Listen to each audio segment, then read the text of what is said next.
இந்த வீடியோவில் வந்து நம்ம பிஜிபிபியோட பார்ட் 2 பார்க்கலாம் சில topics. First income not taxable under PGBP. Previous வீடியோவில் நம்ம என்ன பார்த்தோம், என்னென்ன இன்கம் எல்லாம் பிஜிபிபியில் டேக்ஸ் பண்ணலாம் அப்படின்னு பார்த்தோம். இந்த வீடியோவில் இந்த இன்கம்ஸ்லாம் பிஜிபிபியில் டேக்ஸ் பண்ணக்கூடாது அப்படின்னு சில விஷயங்கள் சொல்லியிருக்காங்க. ஃபஸ்ட்டு பார்த்தீங்கன்னா rent from house property. For example இப்போ ஒரு அசசி வந்து ஒரு ஹவுஸ் ப்ராப்பர்ட்டி வச்சுருக்காரு, அதுலேருந்து அவருக்கு சில ரெண்ட் வருது அப்படின்னா அந்த இன்கம், அந்த ரெண்ட் வந்துட்டு ஒரு சோர்ஸ் ஆஃப் இன்கம் தானே.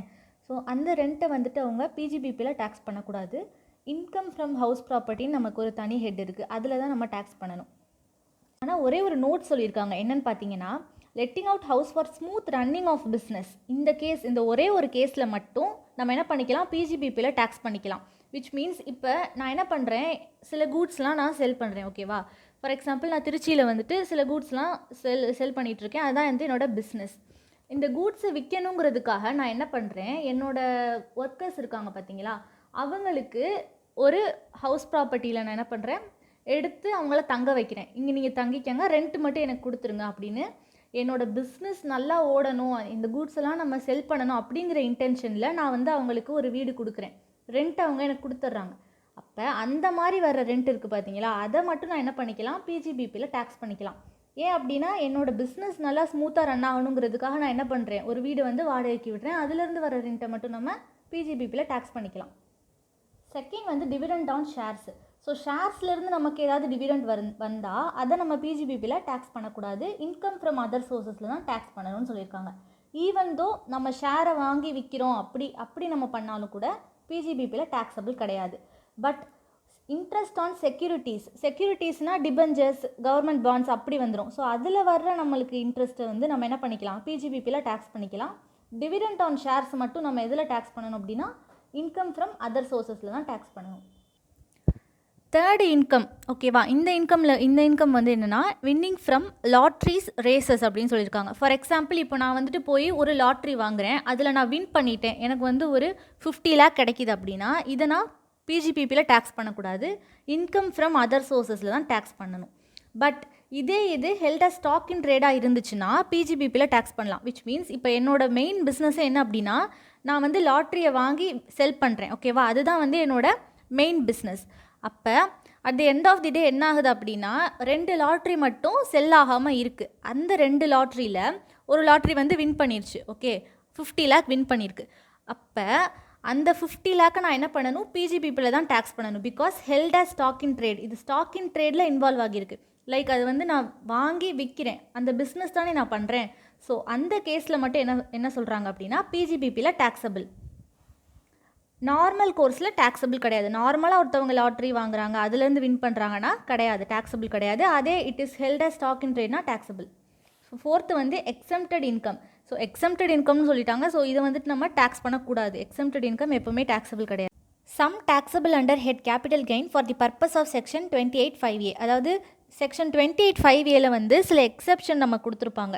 அந்த எக்ஸப்ஷன்ஸில் உள்ள ரெண்டுமே நம்ம எதில் டேக்ஸ் பண்ணணும் அப்படின்னு அதிலே கொடுத்துருப்பாங்க. கேபிட்டல் கெயின்ஸில் தான் நம்ம டேக்ஸ் பண்ணணும். ஃபார் எக்ஸாம்பிள் ஏதாவது நம்ம ஒரு ரைட்டை ட்ரான்ஸ்ஃபர் பண்ணுறோம் அப்படிங்கிற பொழுது அதை நம்ம பிஜிபிபியில் வந்து டேக்ஸ் பண்ணிடக்கூடாது, கேபிட்டல் கெயின்ஸில் தான் டேக்ஸ் பண்ணணும். ஃபார் எக்ஸாம்பிள் இப்போ வந்து ஒரு ப்ராடக்ட்டை தயாரிக்கிறதுக்கான ரைட்டை நான் வேறு யாருக்காச்சும் ட்ரான்ஸ்ஃபர் பண்ணுறேன் அப்படிங்கிற பொழுது அதை வந்து நம்ம பிஜிபிபியில் டேக்ஸ் பண்ணிடக்கூடாது, கேபிட்டல் கெயின்ஸில் தான் நம்ம டேக்ஸ் பண்ணணும். ஓகே, நம்ம வந்து எந்தெந்த இன்கம்லாம் டேக்ஸபிள், எந்தெந்த இன்கம் நாட் டேக்ஸபிள்னு பார்த்தாச்சு. இப்போது என்னென்ன எக்ஸ்பெண்டிச்சர்லாம் டிடக்ஷனாக அலோவ் பண்ணுறாங்க அப்படின்னு பார்க்க போகிறோம். ஸோ டிடக்ஷன்னா என்ன, நம்மளோட டேக்ஸ்லேருந்து கொஞ்சம் குறைச்சிக்கிறதுக்காக நம்ம பண்ணுற ஒரு விஷயம் தான் டிடக்ஷன், சலுகைன்னு சொல்லிக்கலாம், ஓகேவா. ஃபஸ்ட்டு வந்து கேபிட்டல் எக்ஸ்பெண்டிச்சருக்கு வந்து நம்மளுக்கு டிடக்ஷன் கிடையாது, ரெவன்யூ எக்ஸ்பெண்டிச்சருக்கு டிடக்ஷன் இருக்குது அப்படின்னு சொல்கிறாங்க. ஃபார் எக்ஸாம்பிள் இப்போ கேபிட்டல் எக்ஸ்பெண்டிச்சர்னால் என்ன, ஒரு ஹியூஜ் அசட் வாங்குறது, இது மாதிரி அதோட பெனிஃபிட் வந்து நமக்கு ரொம்ப வருஷம் இருக்கும், அதுதான் வந்துட்டு கேபிட்டல் எக்ஸ்பெண்டிச்சர். ஸோ அந்த மாதிரி செலவு பண்ணால் டிடக்ஷன் நமக்கு கிடையாது. ரெவன்யூ எக்ஸ்பெண்டிச்சர் ரெக்கரிங்காக இருக்குது பார்த்தீங்களா, இப்போ ரெண்ட் கட்டுறது, ஸோ டேக்ஸ் கட்டுறது, இதெல்லாம் என்னது ரெக்கர் ஆகிக்கிட்டே இருக்கும் ஒரு பிஸ்னஸில். அதுக்கு மட்டும் கவர்மெண்ட் என்ன சொல்கிறாங்க, ஓகே நாங்கள் வந்து டிடக்ஷன் உங்களுக்கு ப்ரொவைட் பண்ணுறோம், நீங்கள் டிடக்ட் பண்ணிக்கலாம் டேக்ஸ் அமௌண்ட்லேருந்து அப்படின்னு டிடக்ஷன் கொடுக்குறாங்க. கேபிட்டல் எக்ஸ்பெண்டிச்சருக்கு எப்போவுமே டிடக்ஷன் கிடையாது, ஓகே. செகண்ட் பாயிண்ட் என்ன அப்படின்னா expenditure of non assessable business is not allowed as deduction சொல்லியிருக்காங்க. நான் அசஸபிள் பிஸ்னஸ்னால் அதுக்கு வந்து நம்ம அசஸ் பண்ணவே முடியாது. ஃபார் எக்ஸாம்பிள் இப்போ அக்ரிகல்ச்சர் இன்கம்க்கெலாம் நமக்கு டேக்ஸே கிடையாது. ஸோ அது நான் அசஸபிள் பிஸ்னஸ். அதில் இருக்கிற எக்ஸ்பெண்டிச்சரை வந்து நீங்கள் ஒரு அசஸபிள் பிஸ்னஸோட இன்கம்லேருந்து டிடக்ட் பண்ணிக்கலாமா அப்படின்னா பண்ண முடியாதுன்னு சொல்கிறாங்க. நான் ஒரு எக்ஸாம்பிள் சொல்கிறேன். இப்போ ஒரு பர்சன் இருக்காங்க, ஓகேவா? இவங்க என்ன பண்ணுறாங்க, 2 பிஸ்னஸ் பண்ணுறாங்க. ஒரு பிஸ்னஸ் வந்து என்ன, அக்ரிகல்ச்சர். இன்னொரு பிஸ்னஸ் வந்து பார்த்திங்கன்னா அவங்க வந்து கூட்ஸு சோல்டு பண்ணுறாங்க, சம் கூட்ஸ். ஓகே, இது வந்து டேக்ஸபிள் அண்டர் பிஜிபிபி, கரெக்டாக? ஏன்னா அவங்களோட மெயின் பிஸ்னஸே அது. 50 lakh வந்து அவங்களோட இன்கம் வருது. இதில் வந்து அவங்க செலவு பண்ணியிருக்க எக்ஸ்பெண்டிச்சர், ஓகேவா, எக்ஸ்பெண்டிச்சர் பார்த்திங்கன்னா 50,000 இருக்குது. இவர் வந்து இதை ரெவன்யூ எக்ஸ்பெண்டிச்சர் தானே, நான் வந்து இந்த இன்கம்லேருந்து இதை நான் டிடக்ட் பண்ணிக்குவேன் அப்படின்னா கவர்மெண்ட் என்ன சொல்கிறாங்க, அப்படி பண்ண முடியாது. பிகாஸ் அக்ரிகல்ச்சர் வந்து என்ன, நான் அசஸபிள் பிஸ்னஸ். ஸோ இதுக்கு நீங்கள் செலவு பண்ணியிருக்க எக்ஸ்பெண்டிச்சரை அசஸபிள் பிஸ்னஸ்க்கு நீங்கள் வந்துட்டு என்ன பண்ண முடியாது, டிடக்ட் பண்ண முடியாது அப்படின்னு சொல்கிறாங்க. அதுதான் செகண்ட் பாயிண்ட். தேர்ட் பாயிண்ட் வந்துட்டு expenditure must relate to the business of assessee. Assessee பண்ணுற பிஸ்னஸ்க்கு ரிலேட்டடாக தான் எக்ஸ்பென்சஸ் இருக்கணும். இப்போ வந்துட்டு நான் என்னோடய படிப்புக்காக நான் என்ன பண்ணுறேன், சில எக்ஸ்பென்சஸ் இன்கர் பண்ணுறேன். அட் தி சேம் டைம் நான் சம் பிஸ்னஸும் பண்ணுறேன். அப்படிங்கிற பொழுது என்னோடய படிப்புக்காக நான் செலவு பண்ண அந்த எக்ஸ்பென்சஸை தூக்கி நான் என்ன பண்ண முடியாது, டிடக்ஷனாக கிளைம் பண்ண முடியாது. என்னோடய பிஸ்னஸ்க்கு ரிலேட்டடாக தான் இருக்கணும் எக்ஸ்பென்சஸ், அப்போ தான் நமக்கு டிடக்ஷன் கொடுப்பாங்க. ஃபோர்த்து வந்துட்டு ஆன்டிசிபேட்டட் லாஸ் ஆர் எக்ஸ்பெண்டிச்சர். இது வந்து நம்ம ஸ்டார்டிங்லேயே பார்த்துருப்போம். ஸோ நம்ம ஒரு எக்ஸ்பெக்ட் பண்ணுறோம். ஆன்டிசிபேட்டட் லாஸ்னால் என்ன, நடக்கலாம் நடக்காமல் கூட போகலாம். அந்த மாதிரி இதெல்லாம் என்ன பண்ணுறாங்க, அதுக்கெல்லாம் டிடக்ஷன் கொடுக்க முடியாதுன்னு சொல்லிட்டாங்க. ஓகேவா? நோஷனல் எக்ஸ்பெண்டிச்சர்னால் இதுவும் வந்துட்டு நம்மளுக்கு டிடக்ஷன் கிடையாது. விச் மீன்ஸ் நம்மளே வந்து நம்மக்கிட்டேருந்து ஏதாவது கூட்ஸ் வாங்குற மாதிரி, இல்லை நம்மளே நமக்கு செலவு பண்ணுற மாதிரி காமிச்சிக்கிட்டு. ஃபார் எக்ஸாம்பிள் நான் சொல்கிறேன். ஸோ ஃபார் எக்ஸாம்பிள் நான் வந்து ஒரு வீடு வச்சுருக்கேன், ஓகேவா? ஸோ இதை வந்து நான் பிஸ்னஸ் பர்பஸ்க்காகவே யூஸ் பண்ணுறதா இருந்தாலும் நானே எனக்கு ரெண்ட் கட்டிக்கிட்டதா காமிக்க முடியாதுல்ல. ஸோ நான் வந்து ஒரு ஓனர், ஓகே, என்னோடய ஹவுஸ் தான் இது, நான் இதுக்கு ரெண்ட் கட்டுறேன். இப்போ டேக்ஸ் ஷீட்டில் வந்து நான் காமிக்க முடியாது ரெண்ட் பெய்டு டு ஓனர் அப்படின்னு நான் காமிக்க முடியாது. பிகாஸ் நான் என்னோடய இடத்துல தான் இருக்கேன். ஸோ இந்த மாதிரி நோஷனல் எக்ஸ்பெண்டிச்சருக்கு வந்துட்டு டிடக்ஷன் கிடையாது. ஓகே, ஓனஸ் டு ப்ரூஃப்னா யார் இதெல்லாம் ப்ரூஃப் பண்ணணும், இந்த இதுக்கெல்லாம் டிடக்ஷன் இருக்குது, இதுக்கெல்லாம் இல்லைன்னு சொல்லிட்டாங்க, கரெக்டாக? ஸோ இதெல்லாம் யார் ப்ரூவ் பண்ணணும்னா அசஸி தான் வந்துட்டு ப்ரூவ் பண்ணணும்னு சொல்கிறாங்க. நெக்ஸ்ட் என்னென்னு பார்த்தீங்கன்னா ஸ்பெசிஃபிக் டிடக்ஷன். அதாவது செக்ஷன் 29 சில டிடக்ஷன் சொல்லியிருக்காங்க, அதை வந்து நம்ம கிளைம் பண்ணிக்கலாம் அப்படின்னு ஸ்பெசிஃபிக்காக அவங்களே சொல்லிட்டாங்க. பிஜிபிபிக்கு கீழே இந்த மாதிரி இன்கர் ஆகிற எக்ஸ்பென்சஸை நம்ம என்ன பண்ணிக்கலாம், டிடக்ட் பண்ணிக்கலாம் அப்படின்னு அவங்களே சொல்லிட்டாங்க. ஸோ அதை தான் நம்ம இப்போ பார்க்க போகிறோம். ஃபஸ்ட்டு செக்ஷன் 30 என்ன சொல்லியிருக்காங்கன்னா, rent, rates, taxes, repairs and insurance for building. Okay, நம்ம வந்து இப்போ என்ன பண்ணுறோம், ஒரு பில்டிங் வச்சுருக்கோம். ஓகே, அந்த பில்டிங்கை வந்து நம்மளோட பிஸ்னஸ் பர்பஸ்க்காகவே யூஸ் பண்ணுறோம். ஓகே, அதில் இன்கர் ஆகிற ரெண்ட்டாக இருக்கட்டும். ஃபார் எக்ஸாம்பிள் இந்த பில்டிங்க்கு நம்ம சில ரெண்ட் கட்டுறோம், டேக்ஸ் கட்டுறோம், சம் ரிப்பேர் ஆகுது, அதை நம்ம சரி பண்ணுறோம், இல்லை இன்சூரன்ஸ் எடுத்துருக்கோம், இது மாதிரி விஷயங்கள் இருக்குது பார்த்தீங்களா? இது எல்லாமே என்ன சொல்லிட்டாங்க, டிடக்ஷனாக நீங்கள் கிளைம் பண்ணிக்கலாம்னு சொல்லிட்டாங்க. ஆனால் என்ன கண்டிஷன் அப்படின்னா அதை நம்ம பிஸ்னஸ்க்காக யூஸ் பண்ணியிருக்கணும். ஃபார் எக்ஸாம்பிள் இப்போ இந்த பாயிண்ட்டுக்கு அர்த்தம் என்னென்னு பார்த்தீங்கன்னா, நம்ம அதை கம்ப்ளீட்டாக யூஸ் பண்ணாமல், இந்த பில்டிங்கை வந்து நம்ம கம்ப்ளீட்டாக என்ன பண்ணலை, பிஸ்னஸ்க்காக யூஸ் பண்ணல, பாதி மட்டும் பிஸ்னஸ்க்காக யூஸ் பண்ணுறோம் அப்படின்னா இந்த பாதி மட்டும்தான், இந்த பாதிக்கு இருக்கிற ரெண்ட்டுக்கு மட்டும்தான் நம்மளுக்கு என்ன டிடக்ஷன் அலௌடு, இதுக்கெல்லாம் அலௌட் கிடையாதுன்னு சொல்கிறாங்க. ஸோ கம்ப்ளீட்லி நம்ம பிஸ்னஸ்க்காக யூஸ் பண்ணியிருந்தால் தான் கம்ப்ளீட் டிடக்ஷன் கிடைக்கும். ஹாஃப் தான் நம்ம யூஸ் பண்ணியிருக்கோம் அப்படின்னா அந்த அமௌண்ட்டுக்கு வரைக்கும் ரெஸ்ட்ரிக்ட் பண்ணிடுவாங்க டிடக்ஷனை.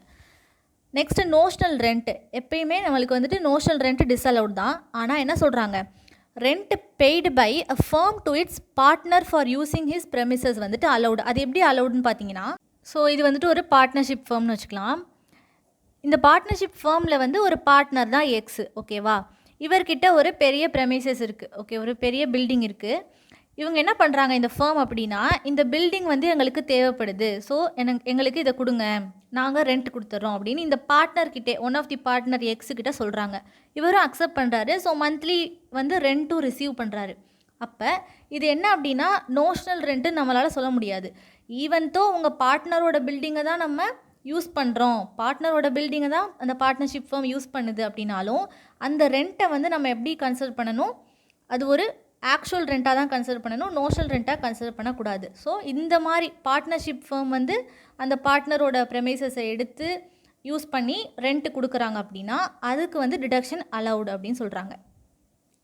பட் இன் நார்மல் கேஸ் இப்போ தனியாக இந்த எக்ஸே வந்துட்டு இந்த பார்ட்னர்ஷிப் ஃபார்மில் இல்லை, தனியாக வந்து அவரே ஒரு பிஸ்னஸ் பண்ணி அவரோட பில்டிங்கை யூஸ் பண்ணி அவர் அதுக்கே ரெண்ட் கொடுத்த மாதிரி காமிச்சிக்க கூடாது. இப்போ நம்மளே ஒரு பிஸ்னஸ் பண்ணுறோம், ஓகேவா, நம்மளே ஒரு பிஸ்னஸ் பண்ணுறோம், நம்மளோட ஹவுஸே தான் நம்ம யூஸ் பண்ணுறோம் பிஸ்னஸ் பர்பஸ்க்காக அப்படின்னா நம்மளே நமக்கு ரெண்ட் கொடுப்போமா, மாட்டோம்ல. ஸோ அதே மாதிரி தான் அந்த டேக்ஸ் ஷீட்டில் நம்ம அப்படி காமிக்கக்கூடாது, நோஷனல் ரெண்ட்டாக காமிக்கக்கூடாது. இந்த கேஸில் மட்டும் அலவுட், இதில் டிஸ்அலவுடு. தென் கரண்ட் ரிப்பேர்ஸ் வந்துட்டு allowed, capital repairs not allowed. Current ரிப்பேர்ஸ்னால் ஒன்றும் இல்லை, இந்த ரெவன்யூ ரிப்பேர்ஸ் தான். ரெக்கரிங் ரிப்பேர்ஸ் வந்துட்டு allowed, non recurring capital repairs இருக்குது பார்த்தீங்களா, அது மட்டும் நாட் அலவுடுன்னு சொல்லிட்டாங்க. ஸோ இந்த கரண்ட் ரிப்பேர்ஸ் அப்படின்னா என்னென்னா, ஏற்கனவே நம்மக்கிட்ட இருக்கிற அசட்டை மெயின்டைன் பண்ணுறதுக்காக ஏதாவது நம்ம ஒரு ரிப்பேர் இது பண்ணுறோம் அப்படின்னா அது வந்து கரண்ட் ரிப்பேர்ஸாக கன்சிடர் பண்ணி டிடக்ஷன் அலோவ் பண்ணுறாங்க. And then does not result in a new or fresh advantage. அதாவது எக்ஸிஸ்டிங் அசட்டே அதோட கண்டிஷனை மெயின்டைன் பண்ணுறதுக்காக அந்த செலவை நம்ம ரிப்பேர் பண்ணியிருக்கணும். புதுசாக ஒரு அட்வான்டேஜ் வருது அப்படின்னா அது என்ன ஆகிரும், கேபிட்டல் ரிப்பேர் ஆகிரும். தென் முனிசிபல் டேக்ஸஸ், முனிசிபாலிட்டிக்கு நம்ம பே பண்ணுற அந்த டேக்ஸஸையும் நம்ம என்ன பண்ணலாம், டிடக்ஷனாக கிளைம் பண்ணிக்கலாம். ஸோ செக்ஷன் 31 என்ன சொல்கிறாங்கன்னு பார்த்தீங்கன்னா, repairs and insurance of plant machinery and ஃபர்னிச்சர்னு சொல்கிறாங்க. ஓகே, இதே சேம் கான்செப்ட் தான். அந்த அசட்டை வந்து நம்ம என்ன பண்ணியிருக்கணும், பிஸ்னஸ் ஆர் ப்ரொஃபஷன் பர்பஸ்க்காக தான் யூஸ் பண்ணியிருக்கணும், பர்சனல் பர்பஸ்க்காக யூஸ் பண்ணியிருக்கக்கூடாது. அண்ட் தென் கரண்ட் ரிப்பேர்ஸ் மட்டும்தான் டிடக்ஷன் அலோவ் பண்ணுவாங்க, கேபிட்டல் ரிப்பேர்ஸ்க்கெல்லாம் டிடக்ஷன் கிடையாது. லாஸ்ட்டாக என்னன்னு பார்த்தீங்கன்னா, செக்ஷன் 30 அந்த பில்டிங்க்கு வந்து ரெண்ட்டு டேக்ஸ் எல்லாமே வந்துட்டு கொடுத்துருப்பாங்க. ஆனால் 31 என்ன சொல்லியிருக்காங்க, ரிப்பேர்ஸ் அண்ட் இன்சூரன்ஸ் மட்டும்தான் நீங்கள் டிடக்ட் பண்ணிக்கலாம் இந்த செக்ஷனுக்கு கீழே அப்படின்னு சொல்கிறாங்க. அப்போ ரெண்ட்டும் நம்ம எடுப்போம்ல. ஸோ ஒரு பிளான்ட் அண்ட் மிஷினரியை வந்துட்டு ரெண்ட்டுக்கு கூட நம்ம சில சமயம் எடுப்போம். அப்போ அந்த ரெண்ட்டை வந்துட்டு டிடக்ஷன் கிடையாதா அப்படின்னா டிடக்ஷன் இருக்குது. ஆனால் செக்ஷன் 31 டிடக்ஷன் கிடையாது, ஜென்ரல் டிடக்ஷனில் நம்ம கிளைம் பண்ணிக்கலாம். ஸோ அதுக்கான செக்ஷன் வந்து பார்த்திங்கன்னா செக்ஷன் 37. ஓகே, இதுதான் வந்துட்டு ஜென்ரல் டிடக்ஷன். அதில் வந்துட்டு நம்ம இந்த rent for plant and machinery or ஃபர்னிச்சருக்கு வந்து நம்ம கிளைம் பண்ணிக்கலாம். மோரோவர் எல்லா கான்செப்ட்டுமே சேமாக தான் இருக்கும். அது என்ன அப்படின்னா, அசட்டாக இருந்தாலும் சரி, பில்டிங்காக இருந்தாலும் சரி, நம்ம வந்து பிஸ்னஸ் ஆர் ப்ரொஃபஷனுக்காக அதை யூஸ் பண்ணியிருக்கணும், கரண்ட் ரிப்பேராக இருக்கணும், அப்போ தான் என்ன நமக்கு டிடக்ஷன் கிடைக்கும். ஓகே, இதில் வந்து ரெண்ட் மட்டும் நம்ம ஜென்ரல் டிடக்ஷனில் தான் டிடக்ஷன் கிளைம் பண்ணிக்கலாம், செக்ஷன் 31 கிளைம் பண்ண முடியாது. வந்து டெப்ரிசியேஷன் பார்க்கலாம். இது வந்து செக்ஷன் 32. இதுதான் வந்துட்டு இங்கே ரொம்ப இம்பார்ட்டண்ட்டாக பார்க்க வேண்டியது எக்ஸாம் பாயிண்ட் ஆஃப் வியூலேருந்து. இந்த செக்ஷன் 32 என்ன சொல்லியிருக்காங்கன்னா, depreciation on tangible asset, intangible asset, இது ரெண்டுத்துக்கும் நம்ம எப்படி டெப்ரிஷியேட் பண்ணணும் அப்படின்னு சொல்லியிருக்காங்க. ஸோ டேஞ்சிபிள் அசட் தான் உங்களுக்கு தெரியும்ல, building, machinery, plant and furniture, which means அதை வந்து நம்ம டச் பண்ண முடியும், பார்க்க முடியும், அது மாதிரி. இன்டான்ஜிபிள் அசட்னா டோட்டலி ரைட்ஸு, அதாவது இப்போ ட்ரேட்மார்க் இருக்குல்ல, ட்ரேட்மார்க் லைசன்ஸ், அது மாதிரி ரைட் பேஸ்டு அந்த அசட்லாம் நம்ம இன்டான்ஜிபிள் அசட்னு சொல்கிறோம். டேஞ்சிபிள் அசட்னா பிளான்ட் அண்ட் மிஷினரி, அது மாதிரி. ஸோ ரெண்டுத்துக்குமே என்ன சொல்லியிருக்காங்க, டெப்ரிசியேஷன் ரேட் கொடுத்துருக்காங்க. எப்படி நம்ம கிளைம் பண்ணலாம்? ஸோ செக்ஷன் 32 வந்து எல்லா அசட்டுக்குமே பண்ணிடலாமா அப்படின்னா கிடையாது.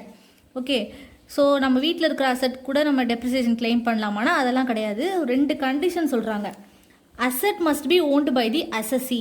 யார் அசஸியோ அவங்க வந்து அசட்டுக்கு ஓனராக இருக்கணும். செகண்ட் வந்துட்டு பிஸ்னஸ் ஆர் ப்ரொஃபஷனல் பர்பஸ்க்கு அந்த அசட்டை யூஸ் பண்ணியிருக்கணும் ப்ரீவியஸ் இயரில். ஓகே, இந்த 2 கண்டிஷனே சாட்டிஸ்ஃபை பண்ணிட்டாங்கன்னா செக்ஷன் 32 டெப்ரிசியேஷன் அவங்க கிளைம் பண்ணிக்கலாம். வந்து ஒரு அசட்டோட ஓனர் பெனிஃபிஷியல் ஓனராக கூட இருக்கலாம், ரெஜிஸ்டர்ட் ஓனராக தான் இருக்கணுங்கிற அவசியம் இல்லை. ஃபார் எக்ஸாம்பிள், இப்போ எக்ஸ் வந்துட்டு ஃபாதர், ஓகே, ஒய் வந்துட்டு சன். இந்த ஃபாதர் என்ன பண்ணுறாங்க அப்படின்னா, அவங்க சன்ட்டை நீங்களே யூஸ் பண்ணிக்கங்க அப்படின்னு சொல்கிறாங்க ஒரு அசட்டை. ஓகே, ஒரு அசட்டை வந்துட்டு நீங்கள் யூஸ் பண்ணிக்கங்க அப்படின்னு சொல்லும் பொழுது இங்கே இவர் தான் பெனிஃபிஷியல் ஓனர். அப்போ இவர் என்ன பண்ணிக்கலாம், செக்ஷன் 32 டெப்ரிசியேஷன் கிளைம் பண்ணிக்கலாம். ரெஜிஸ்டர்ட் ஓனர் தான் வந்து டெப்ரிசியேஷன் கிளைம் பண்ணணும்னு கிடையாது, பெனிஃபிஷியல் ஓனரும் கிளைம் பண்ணிக்கலாம். தென் கோ ஓனர். இப்போ பெனிஃபிஷியல் ஓனர் கிளைம் பண்ணிக்கலான்னு பார்த்தாச்சு. அப்போ ஒருத்தவங்க வந்து கோ ஓனராக இருக்காங்க அப்படின்னா அவங்க கிளைம் பண்ணலாமான்னு பார்க்க போகிறோம். ஸோ இப்போ வந்து XYZ 3 பேரும் சேர்ந்து என்ன பண்ணுறாங்க, ஒரு அசட்டை வாங்குறாங்க. ஓகேவா, இந்த அசட்டோட வேல்யூ வந்துட்டு 1 lakh. ஸோ இவங்க வந்து ஒரு 50,000 கொடுக்குறாங்க, இவங்க ஒரு 25,000 கொடுக்குறாங்க, இவங்க ஒரு 25,000 கொடுக்குறாங்க. ஸோ இவங்க என்ன பண்ணுறாங்க, ஜாயிண்ட்லி ஒரு அசட்டை பர்ச்சேஸ் பண்ணுறாங்க. இவங்க எப்படி டெப்ரிசியேஷன் கிளைம் பண்ணலான்னு பார்த்தீங்கன்னா, இந்த ரேஷியோவில் எவ்வளோக்கு எவ்வளோ அவங்க இன்வெஸ்ட் பண்ணியிருக்காங்களோ அந்த ரேஷியோவில் என்ன பண்ணணும், ப்ரொபோர்ஷனேட் பேசிஸில் டெப்ரிசியேஷன் கிளைம் பண்ணிக்கலாம். இதுக்கு வந்து ஒரு 10,000 டெப்ரிசியேஷன் ஆகுதுன்னு வச்சுக்கோங்களேன். ஸோ இவங்க 3 பேரும் அவங்க வந்து டெப்ரிசியேஷன் கிளைம் பண்ணும்பொழுது 50:25:25 இந்த ரேஷியோவில் இந்த டெப்ரிசியேஷனை அப்போர்ஷன் பண்ணிக்கணும். தேர்ட் கேஸ் வந்துட்டு ஹையர் பர்ச்சேஸில் நம்ம ஒரு அசட் வாங்கியிருக்கோம் அப்படின்னா நம்ம வந்துட்டு டெப்ரிசியேஷன் கிளைம் பண்ணலாமானா கிளைம் பண்ணிக்கலாம். பிகாஸ் இப்போ நம்ம வாங்குற அன்னைக்கே அந்த அசட் என்ன பண்ணிடுவோம், யூஸ் பண்ண ஸ்டார்ட் பண்ணிடுவோம். கரெக்டாக? அப்போ நம்ம லாஸ்ட் இன்ஸ்டால்மெண்ட் கட்டுற வரைக்கும் டெப்ரிசியேஷன் கிளைம் பண்ணக்கூடாது அப்படின்லாம் ஒரு கண்டிஷனும் இல்லை, கிளைம் பண்ணிக்கலாம். ஹையர் பர்ச்சேஸில் வாங்கினாலும் நம்ம என்ன பண்ணலாம், கிளைம் பண்ணிக்கலாம் டெப்ரிசியேஷன். ஃபோர்த் பாயிண்ட் என்னன்னா capital expenditure on property by lessee. So இப்போ லெஸ்ஸார் ஒருத்தர் இருக்காரு, அவரோட பில்டிங்கை லெஸ்ஸிக்கு லீஸ்க்கு விட்டுருக்காரு. ஓகே, லெஸ்ஸி என்ன சொல்கிறாரு, நான் வந்து கொஞ்சம் இந்த பில்டிங்கை எக்ஸ்டெண்ட் பண்ணணும்னு நினைக்கிறேன் அப்படின்னு சொல்கிறாரு. ஸோ லெஸ்ஸார் என்ன பண்ணுறாரு, நீங்களே எக்ஸ்டெண்ட் பண்ணிக்கங்கன்னு லெஸ்ஸி கையிலே பொறுப்பை கொடுத்துட்டாரு. ஸோ லெஸ்ஸி வந்து இப்போ என்ன பண்ணியிருக்காரு, கேபிட்டல் எக்ஸ்பெண்டிச்சர் இன்கர் பண்ணியிருக்காரு. கரெக்டாக? ஏன்னா ஒரு பில்டிங், ஒரு புது பில்டிங் என்ன பண்ணுறாரு, அவராக கட்டுறாரு, எக்ஸ்டெண்ட் பண்ணுறாரு. அப்போ இந்த பில்டிங், ஸோ நியூ பில்டிங் இருக்குது பார்த்தீங்களா, எக்ஸ்ட்ராவாக கட்டின அந்த பில்டிங், அதுக்கு டெப்ரிசியேஷன் இந்த லெஸ்ஸியே வந்து என்ன பண்ணிக்கலாம், கிளைம் பண்ணிக்கலாம். பிகாஸ் லெஸ்ஸி தான் இங்கே என்ன பண்ணியிருக்காரு, கேபிட்டல் எக்ஸ்பெண்டிச்சர் இன்கர் பண்ணியிருக்காரு. ஸோ இந்த கேஸில் வந்து டெப்ரிசியேஷன் கிளைம் பண்ணிக்கலாம்னு சொல்லிட்டாங்க லெஸ்ஸி. ஃபிஃப்த் பாயிண்ட் என்னென்னு பார்த்தீங்கன்னா transfer of property. For example இப்போ ஏ வந்து அவரோட ப்ராப்பர்ட்டியை பிக்கு ட்ரான்ஸ்ஃபர் பண்ணுறாரு. இங்கே வந்து யார்கிட்ட இப்போ ப்ராப்பர்ட்டி இருக்குது, பி தான் வந்து அந்த ப்ராப்பர்ட்டியோட பொசஸர். அப்போ இவர் தானே இந்த ப்ராப்பர்ட்டி வச்சுருக்காரு, இவர் கிளைம் பண்ணிக்கலாம் டெப்ரிசியேஷன். அதுதான் வந்து லாஸ்ட் பாயிண்ட். ஸோ ஒரு ப்ராப்பர்ட்டியை வந்து யார் ஹோல்டு பண்ணியிருக்காங்களோ அவங்க என்ன பண்ணலாம், டெப்ரிசியேஷன் கிளைம் பண்ணிக்கலாம். இப்போ வந்து நம்ம என்ன பார்த்தோம், என்னென்ன மாதிரி ஓனர்ஸ்லாம் வந்து டெப்ரிசியேஷன் கிளைம் பண்ணிக்கலான்னு பார்த்தோமா. இப்போ செகண்ட் கண்டிஷன் என்ன சொல்லியிருந்தாங்க, அசெட் வந்துட்டு யூஸ் பண்ணியிருக்கணும், பிஸ்னஸ் ஆர் ப்ரொஃபஷனல் பர்பஸ்க்காக யூஸ் பண்ணியிருக்கணும்னு பார்த்தோம். ஸோ அந்த யூஸ் வந்து பேசிவ் யூஸாகவும் இருக்கலாம், ஆக்டிவ் யூஸாகவும் இருக்கலாம். ஆக்டிவ் யூஸ்னால் என்ன, அந்த அசெட் வந்து யூஸில் இருக்குது, ரன் ஆகுது அப்படின்னா ஆக்டிவ் யூஸ். பேசிவ் யூஸ்னால் ரெடி டு யூஸ்ன்னு சொல்லுவோம். ஸோ எல்லாமே அந்த மிஷினரி வந்து ரெடியாக இருக்குது யூஸ் பண்ணுறதுக்கு அப்படின்னாலும் அந்த மாதிரி மிஷினரி அசெட்டுக்கும் நம்ம என்ன பண்ணலாம், டெப்ரிசியேஷன் கிளைம் பண்ணிக்கலாம். ஃபார் எக்ஸாம்பிள் இப்போ வந்து ஒரு ஃபேக்ட்ரியில் மிஷினரி ஏ மிஷினரி பி இருக்குது. ஓகே, இந்த மிஷினரி பியை தான் என்ன பண்ணுறாங்க, யூஸ் பண்ணுறாங்க. ஆனால் மிஷினரி ஏவும் என்ன பண்ணலாம், யூஸ் பண்ணிக்கலாம். ஓகே, இந்த மிஷினரி பி வந்து ஏதாவது ரிப்பேர் ஆயிடுச்சுன்னா இதை யூஸ் பண்ணிக்கலாம், ரெடி டு யூஸ் கண்டிஷனில் தான் இருக்குன்னா இந்த ரெண்டு அசெட்டுக்குமே கிளைம் பண்ணிக்கலாம் டெப்ரிசியேஷன். ஸோ இந்த அசெட்டை வந்து பார்ட்லி பிஸ்னஸ்க்காகவும் பார்ட்லி ப்ரொஃபஷனுக்காகவும் யூஸ் பண்ணியிருக்காங்க அப்படின்னா அசஸிங் ஆஃபீஸர்னு ஒருத்தவங்க இருப்பாங்க. அவங்க தான் என்ன சொல்லுவாங்க, ப்ரொபோர்ஷனேட் பேசிஸில் நீங்கள் இவ்வளோ டெப்ரிசியேஷன் கிளைம் பண்ணிக்கலாம் அப்படின்னு சொல்லுவாங்க. இது வந்துட்டு அசஸிங் ஆஃபீஸர் டிசைட் பண்ணுற ஒரு விஷயம். ஸோ லாஸ்ட் என்ன அப்படின்னா house property for smooth running of business. ஒரு பர்சன் வந்துட்டு அவங்க பிஸ்னஸ் நல்லா ரன் ஆகணும் அப்படிங்கிறதுக்காக ஒரு ஹவுஸ் ப்ராப்பர்ட்டியை வந்து ரெண்ட்டுக்கு விட்டுருக்காங்க அப்படின்னா அந்த பில்டிங் இருக்குது பார்த்தீங்களா, அந்த பில்டிங்க்கும் டெப்ரிசியேஷன் கிளைம் பண்ணிக்கலாம். ஓகே, ஸோ நெக்ஸ்ட் வீடியோவில் வந்து நம்ம எப்படி டெப்ரிசியேஷன் கால்குலேட் பண்ணலாம் and then illustration 1 and 2 next வீடியோவில் பார்க்கலாம். எந்த வேலைக்கும் வெற்றிகள் வேலைக்குமே உள்ளத்தில்